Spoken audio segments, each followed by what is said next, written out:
Well, thank you very much. I am George Razai. I'm standing as the independent candidate for BAS. My background is I am full-time general physician working at Launceston General Hospital for more than 25 years. I got interested in politics about a year ago.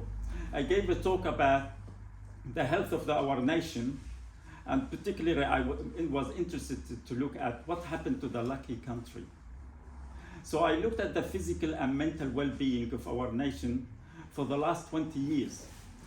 And the main statistic I found, which was astounding for me, that the last survey was in 2017, where when mental health disorders accounted for about 20% of our people, which was like 4.8 million Australians suffer from mental health disorder.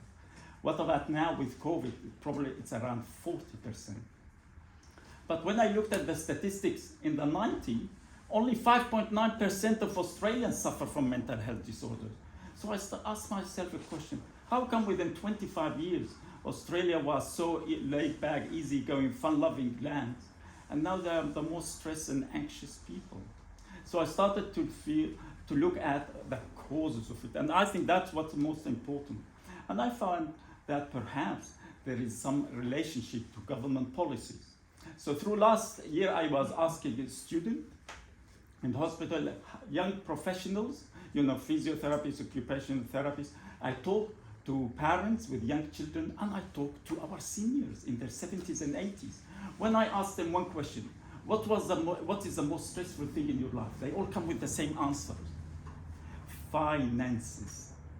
And you could see that in all aspects of our life. I look at like young kids, and they go and study at university, and they leave university with massive debt. Then they look for a job, they can't find secure job.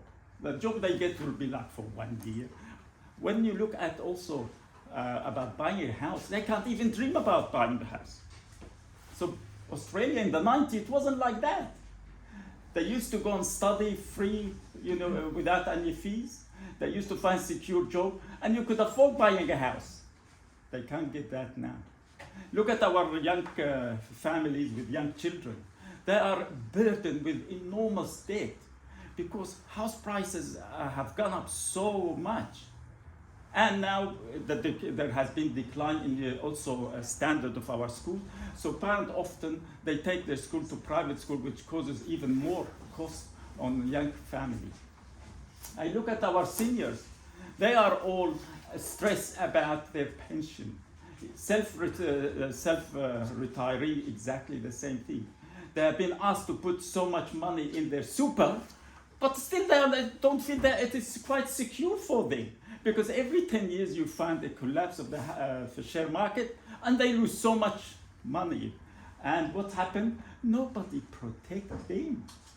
So we are left on our own, all struggling with massive debt. Why there is massive debt, do you think?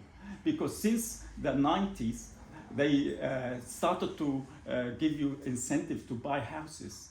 A house that you can afford it 30 years ago, then it's gone up 3, 4, 5 times the original price. And that's why you have got massive debt accumulated on these people. Look at now what we are facing. High inflation. Look at the food prices. It's not going by 5% like what they say inflation rate. It goes by 10, 20, 30%. So families, they are hit in both ends. And nobody is doing anything about it.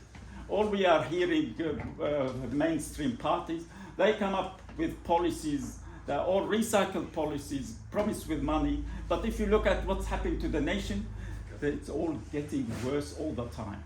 And that's what I feel. I'm standing as independent. I have no affiliation to any parties. I have no also funding from any individual, because I feel I can represent my community without being accounted to any lobbyist or any fundraiser for me. And I am really delighted and excited about this challenge.